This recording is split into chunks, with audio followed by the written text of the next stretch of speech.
A Primeira Profecia é o filme do momento. Todo mundo tá falando desse filme. Já está disponível no Brasil. Eu tava bem curioso pra assistir. Consegui assistir e vim aqui compartilhar com vocês a minha experiência, falar o que eu achei do filme. Então esse vídeo aqui vai servir como uma crítica. Eu vou falar o que eu achei e também vou fazer uma análise com spoilers e principalmente explicar o final pra vocês, porque eu percebi que algumas pessoas ficaram confusas com o final desse filme. Então eu resolvi levantar todos esses pontos e também fazer uma conexão do final desse filme com o início de A Profecia de 1976. Então fica até o final que o vídeo tá bem legal e bem assustador.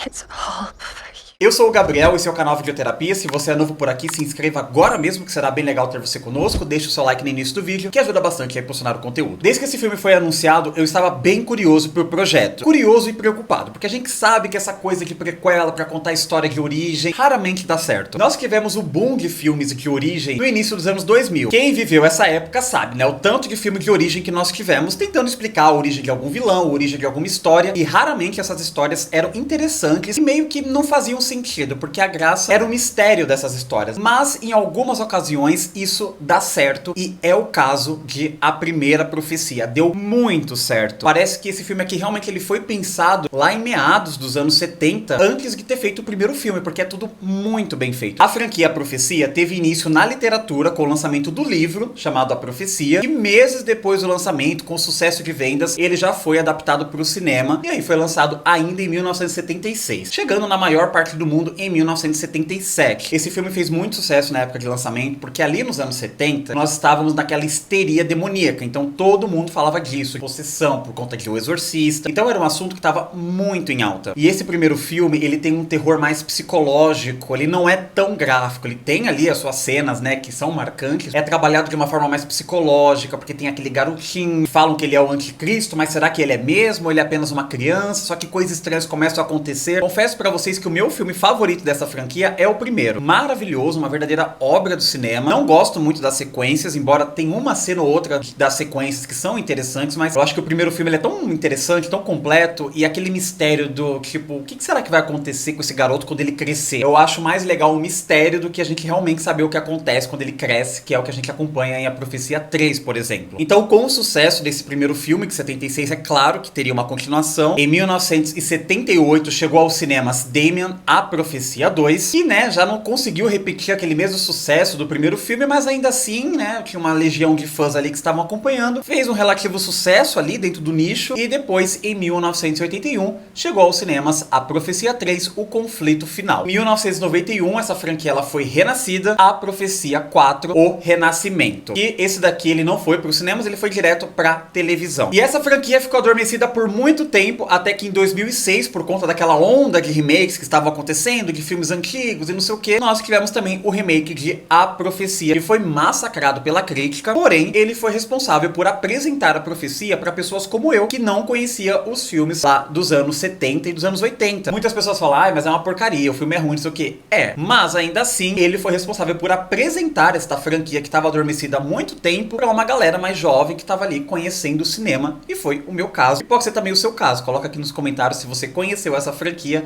graças ao remake. E depois que eu descobri esse filme, eu soube que ele era um remake, e aí alguns anos depois eu assisti o primeiro. Logo de cara eu não gostei, porque ainda era bem jovem, né, não tinha essa experiência com cinema que eu tenho hoje, mas depois com o tempo eu fui assistindo novamente e passei a gostar muito do primeiro filme. E agora em 2024 nós tivemos o lançamento de A Primeira Profecia, que como o nome mesmo diz, vai contar a história de antes dos acontecimentos do primeiro filme. Esse filme é dirigido pela estreante Arkashi Stevenson, que mandou muito bem. É o primeiro longa-metragem que essa mulher dirige, e ela já pegou uma franquia que tem uma legião de fãs, uma franquia muito importante pro horror, pro cinema, e ela mandou muito bem. Falei, gente, olha, essa daqui é uma pérola em Hollywood, essa mulher vai longe. Tô lembrando pra vocês que nessa parte da crítica eu vou falar sem spoilers, então tudo que eu vou trazer aqui pra vocês é o que está no material de divulgação, nos trailers, nas sinopses. Não vou avançar pra não estragar a experiência de vocês. Depois eu vou fazer uma análise minuciosa com spoilers, mas pode ficar tranquilo que eu aviso vocês, tá bom? E neste filme nós acompanhamos temos uma jovem americana que é enviada a Roma para começar uma vida de serviço à igreja. Ela se depara com uma escuridão que a leva a questionar sua própria fé e descobre uma conspiração aterrorizante que espera provocar o nascimento do mal encarnado. Nós temos aqui então a Margaret, que é interpretada brilhantemente pela New Tiger Free, uma atriz também iniciante aí na atuação que mandou muito bem. Ela é essa jovem, né, que trabalha na igreja, meio freira, bem devota, e ela foi convidada a ir até Roma para continuar os seus serviços na igreja. E em Roma, ela reencontra o cardeal Lawrence, interpretado por Bill Nighy. E aí nós temos aquele início de filme, da personagem conhecendo o país, ela fica muito feliz com o convite, e a gente percebe que ela e o cardeal, eles têm uma conexão muito forte. Ele conhece ela desde que ela era pequenininha, ela foi crescendo, ele sempre foi ficando de olho no crescimento dela, e fica subentendido logo no início que quando ela era pequena ela deu um certo trabalho. Ela tinha ali algumas situações meio rebeldes, e isso foi sendo consertado por conta dos dogmas religiosos. Quando ela chega em Roma, ela passa a ser a personagem que a gente vai se identificar, porque vai apresentar aquele universo pra gente. E a Margaret, ela passa a trabalhar nesta igreja que tem em Roma, que é uma igreja que também é orfanato, então tem várias meninas ali, uma escola, tem tudo ali dentro. E elas também realizam, as freiras, junto com o médico que vai ali de vez em quando, partos. Então quando as mulheres estão grávidas e não podem de repente pagar pela saúde, não sei o que, elas podem ter os filhos delas ali. E no que ela vai explorando esse local, ela conhece uma outra personagem que vai ser muito importante pro filme, que é a Carlita. Ela é uma jovem bem rebelde, tá se metendo em confusões, ela é bem esquisita, né? Ela tem um olhar misterioso, ela faz os desenhos estranhos, e a gente sabe que isso em filme de terror é um mau presságio. Se você chega no lugar, tem gente estranha que faz desenho esquisito, vai embora. E essa apresentação é muito boa, porque o ambiente religioso é pra ser um ambiente agradável, um ambiente que você se sente bem, que você se sente acolhido. Mas antigamente, esses ambientes religiosos, eles não eram tão acolhedores assim. Era uma coisa meio escura, meio sinistra. Aquelas freiras com as roupas, né? A cor preta é predominante, então você não vê direito quando elas estão no escuro, vê só alguns vultos delas andando. E conforme os dias vão passando, várias coisas começam a acontecer, e a Margaret desconfia que aquela igreja que ela está enfiada faça parte de uma organização secreta que está tentando trazer o anticristo para a Terra. Olha só que coisa maravilhosa que essa mulher se enfiou. Então esses são os pontos, né, que dá pra avançar aqui na história sem entregar muito pra vocês. E eu tenho que elogiar demais as atuações desse filme, são muito boas. A Margaret é a principal aqui do filme, né, uma jovem atriz que a gente vê que ela tem poucos trabalhos ainda no currículo, mas ela manda muito bem. Ela consegue prender a nossa atenção, ela é uma ótima protagonista, a gente se identifica com ela em alguns momentos, a gente se afasta dela em outros momentos e fala, opa, calma, isso daqui eu não me identifico não. E é interessante ver a descoberta da personagem, porque ela está prestes a fazer os seus votos para se tornar freira. Então várias coisas da vida ela não vai mais poder fazer, ela não vai poder sair, não vai poder usar roupas que mostram o corpo dela. E a gente vê as descobertas dela dentro desse ambiente, porque ela conhece uma outra personagem no filme, que é a Luz, uma amiga dela, uma colega de quarto, que ela é um pouco mais devassa. Então ela gosta de uma festa, ela gosta de pegar uns rapazes, tomar uns drinks, e a Margaret começa a se soltar um pouco mais e conhecer, de certa forma, ali o seu corpo. Eu gostei muito desse filme, do estilo dele, ele consegue replicar demais o filme original de 76, parece mesmo que eles estão conectados, principalmente na cena inicial, gente, é muito boa, parece que você tá assistindo o filme de 76 de novo, mesmo clima, aquela mesma atmosfera de suspense que você se sentir observado, aquela música que invade a sua cabeça, é muito desconfortável de assistir esse filme em alguns momentos, e eu não falo isso como um ponto negativo não, tá? Eu acho que esse filme aqui, ele tá pra incomodar mesmo, o assunto é um assunto que tem que incomodar as pessoas, porque aqui fala sobre abusos, a gente sabe, né, aquelas coisas que acontecem dentro da igreja, que não dá pra falar os nomes aqui, senão o YouTube derruba meu vídeo, derruba meu canal, me derruba, mas vocês entendem, né? E não dá pra tratar sobre esses assuntos e ser uma coisa confortável. É muito boa a trilha sonora, é um destaque maravilhoso que faz toda a diferença nesse filme. E eu percebi, pelo menos na sala que eu estava assistindo, tinha poucas pessoas, e as pessoas que estavam, eu acho que não conheciam muito bem a franquia, ou assistiam o filme de 2006, porque em alguns pontos eu vi que as pessoas meio que tentavam conversar entre elas pra tentar entender alguma coisa. A forma de filmar, em alguns momentos a diretora, ela simula o que aconteceu nos filmes originais, então é aquela coisa clássica dos anos 70, que de repente dá um zoom, e a câmera tá muito lá em cima, e ela vai se aproximando do personagem. Quando a trilha sonora começa a dar uma rebolada, assim, a câmera também vai junto, ela acompanha a trilha sonora, isso é muito bom. E eu percebi que as pessoas ali, né, no cinema, algumas estavam estranhando, dava risada. Gente, tinha umas cenas ali que eu ficava chocado. Eu tava assim, olhando pra aquela tela, impressionado com as imagens, e tinha gente que ria, que dava risada. Mas enfim, né, cada um tem a interpretação, e cada cena afeta a pessoa de um jeito, no individual, não tem certo e não tem errado. Vai bater em cada um de um jeito. Mas enquanto eu tava chocado com algumas coisas que eu via, algumas pessoas reagiam com risada. E ok, é uma forma natural de reagir a algumas coisas. Criar uma atmosfera dessa é um trabalho magnífico dessa diretora, que conseguiu mesmo replicar em vários momentos, vários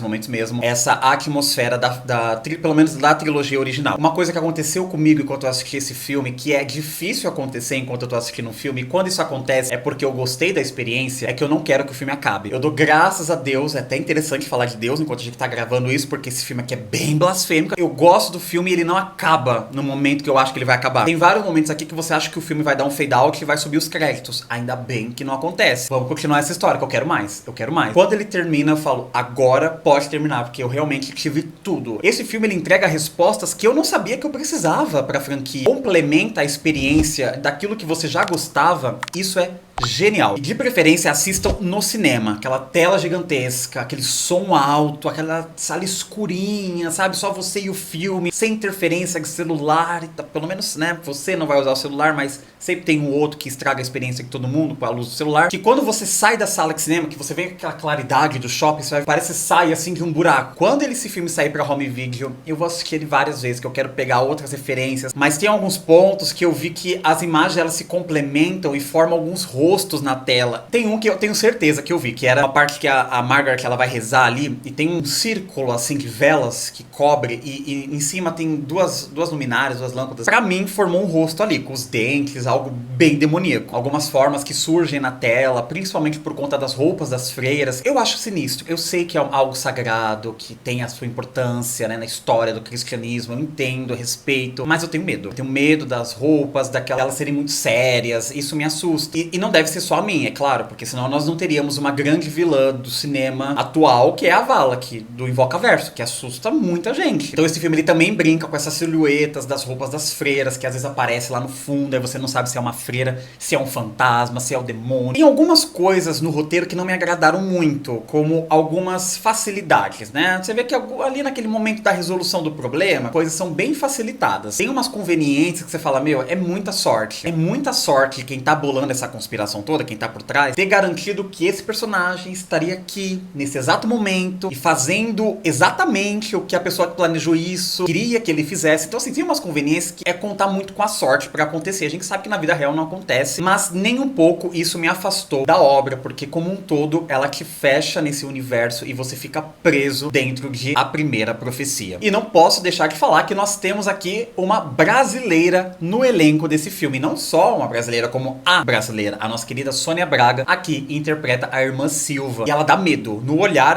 quando ela tá só parada assim, observando o que tá acontecendo, você olha, você já fica se cagando de medo. E pra Primeira Profecia, de 0 a 5, eu dou a nota 4. É uma ótima experiência, bem assustadora. Se você é ou não é fã da franquia Profecia, você vai ter uma experiência interessante com esse filme. Deixo fortemente a recomendação pra vocês.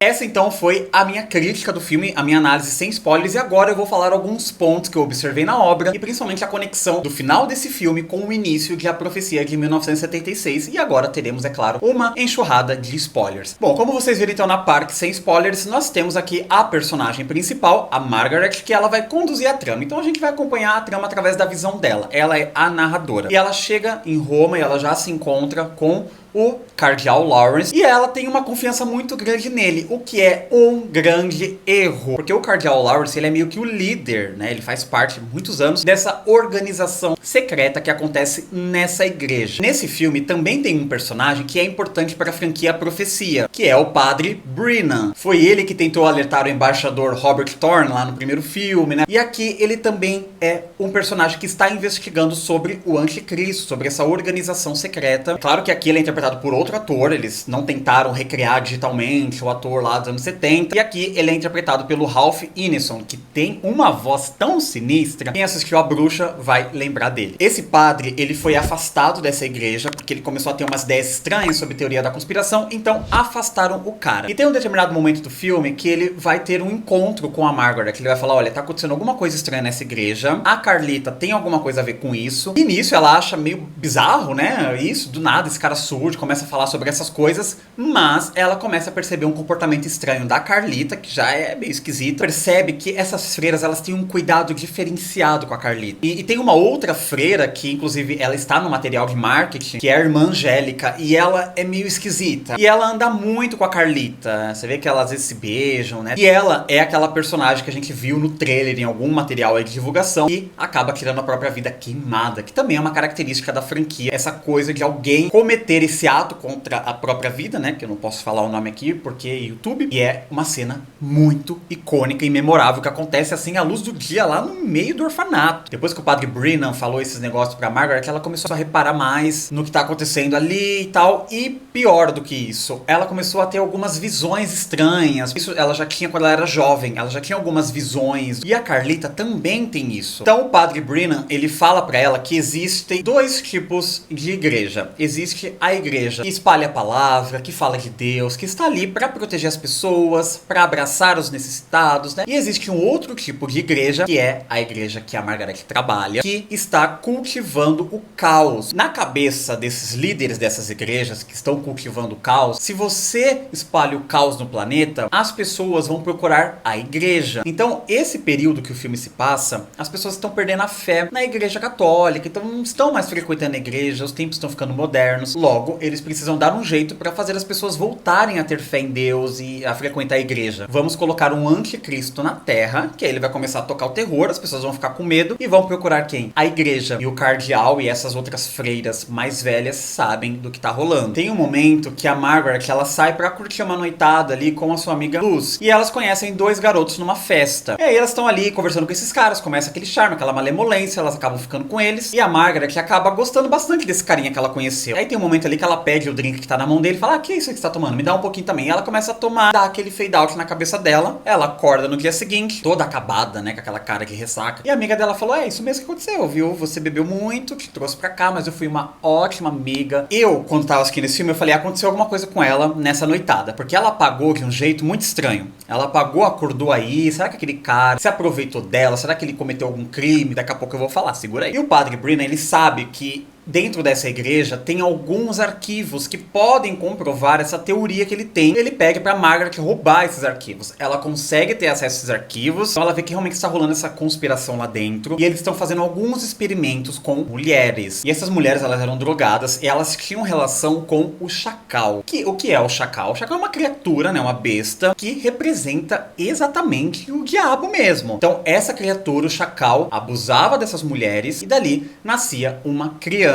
E essa criança tinha que ser uma mulher, nasceria com o símbolo da besta, que é o 666, e está em alguma parte do corpo dela, né? Depois que crescer, se tornasse uma mulher, seria abusada por esse chacal, e aí sim viria na Terra o anticristo. Só que essa criança tinha que nascer exatamente na sexta hora do sexto dia do sexto mês, para completar aí o 666. E não só tinha que ser uma criança qualquer, mas como tinha que ser um menino para carregar aí esta questão do anticristo. Se fosse mulher, era simplesmente descartado. E ao todo foram 14 experimentos. Tem até fotos, assim, nesses arquivos dessas crianças que nasceram. E como é uma mistura de uma humana com uma criatura como o chacal, é muito difícil que essa gestação dê certo. Então muitas crianças nasceram defeituosas, sabe? Nasceram, assim, um monstro, assim, bem horrível mesmo que vê nas fotos. Apenas duas deram certo, que é a Carlita. Então a Carlita, ela é a escolhida para ser a mãe do anticristo, por isso que a igreja estava protegendo ela, estava ali fazendo aquelas coisas e ela era meio estranha. Todas essas crianças nasceram com a marca da besta, tanto que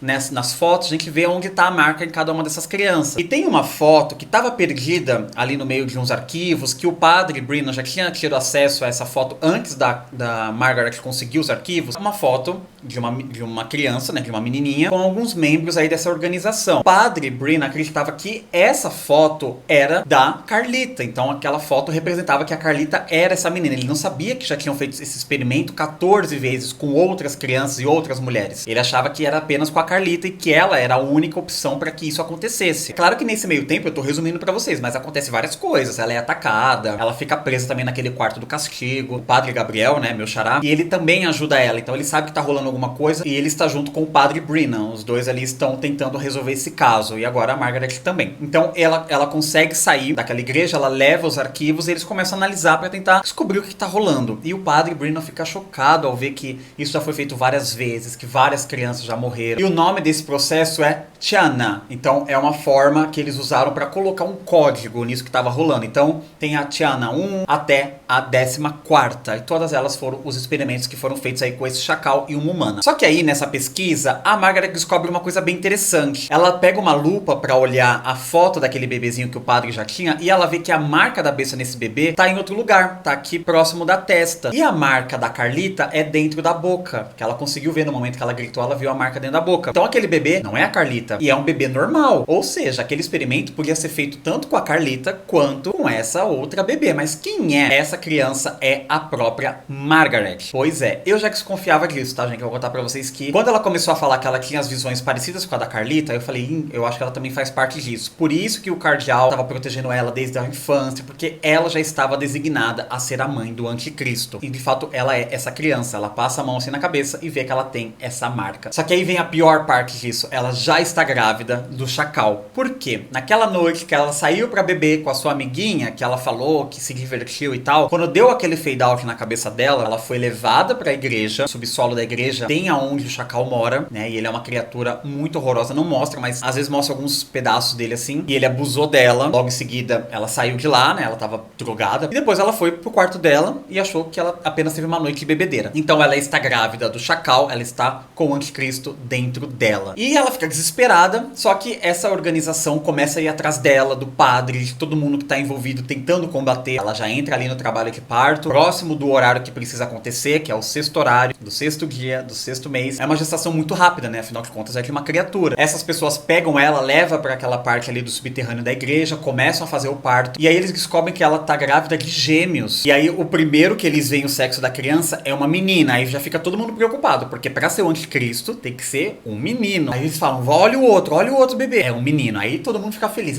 nós conseguimos e tal. E a Margaret começa a voltar ali da anestesia, ela vê aquelas pessoas em volta, ela vê a amiga dela, né, a amiga de quarto, a Luz também tá ali, o cardeal também tá ali com ela, ele começa a falar que ela é muito importante, e ela faz uma coisa maravilhosa. Tem um momento ali que ela pede pra segurar o bebê, né, porque assim, poxa, é o anticristo, mas é meu filho, dá aqui um pouquinho. Ela pega uma das lâminas que estavam ali no canto, um bisturi, enfia na garganta do cardeal, assim, corta. Ela também é esfaqueada por uma das freiras. A freira ali principal, a Silvia, ela pega a criança, o anticristo, e fala, bom, o que importa já está conosco aqui, que é esse bebê, vamos pegar ele, larga ela aí pra morrer junto com essa outra criança que ela teve, com a menina, porque não importa, né, se a menina não faz diferença. Então falou, deixa as duas aí pra morrer. E aí eles começam a atacar fogo em toda essa igreja pra encobrir as provas de tudo que aconteceu. Só que aí a Carlita, que criou uma amizade com a Margaret, ajuda ela a sair daquela situação, salva a Margaret e também salva a menininha. E aí que o filme corta pro início, mais ou menos, do filme de 1976, onde a freira leva o anticristo, né, esse menininho, lá pro hospital. Robert Thorne estava com a sua esposa e estava dando à luz ao primeiro filho do casal. E aí acontece o que nós já sabemos. E a missão, durante todo esse tempo, era fazer essa criança ser filha do embaixador, porque essa criança tinha que estar num ambiente importante, né, ela tinha que fazer parte ali da alta sociedade para conseguir ser influente. O embaixador estava ali com a esposa. E aí acontece o que nós sabemos. A criança supostamente nasce morta e o padre ali, a freira, oferece essa criança pro embaixador, do tipo, olha, seu filho morreu, mas nós estamos aqui com uma criança órfã. Então você pode substituir, sua esposa nem vai perceber e segue a vida. Você vai sair daqui com uma criança. Então essa é a conexão que eu achei maravilhosa. Ah, e um detalhe, quando eles tacaram fogo ali em tudo pra encobrir as provas, eles acabaram matando o chacal também. Então essa foi uma oportunidade única de conseguir ter o anticristo na Terra. Algo até que foi citado ali dentro da franquia A Profecia também, né? Fala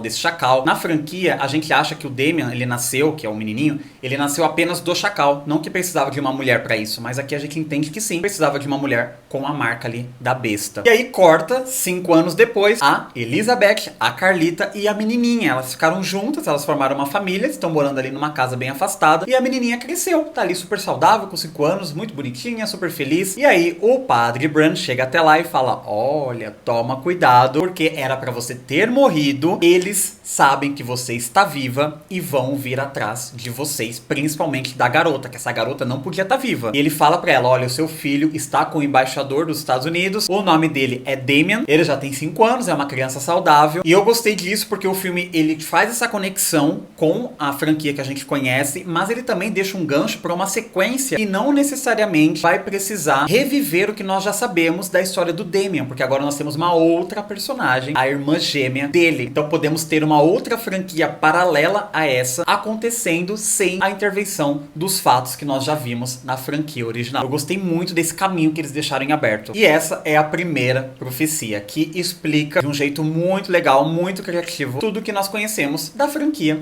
A Profecia. Quero muito assistir esse filme novamente para pegar outras referências. É um filme que tem muitas mensagens, tem muita coisa que acontece. Isso daqui foi mais pra gente explicar esse final, né, e vocês entenderem exatamente o que aconteceu, como que se conectou com o primeiro filme. E agora eu quero saber de vocês. Vocês observaram alguma coisa no filme que vale a pena complementar aqui nesse vídeo? Coloca aqui nos comentários. Coloca também o seu filme favorito da franquia. Não se esqueça de curtir e compartilhar o vídeo com um amiguinho de vocês que gosta de um bom filme de terror. Se inscreva no canal se não for inscrito. Um beijo e eu vejo vocês no próximo vídeo. Tchau.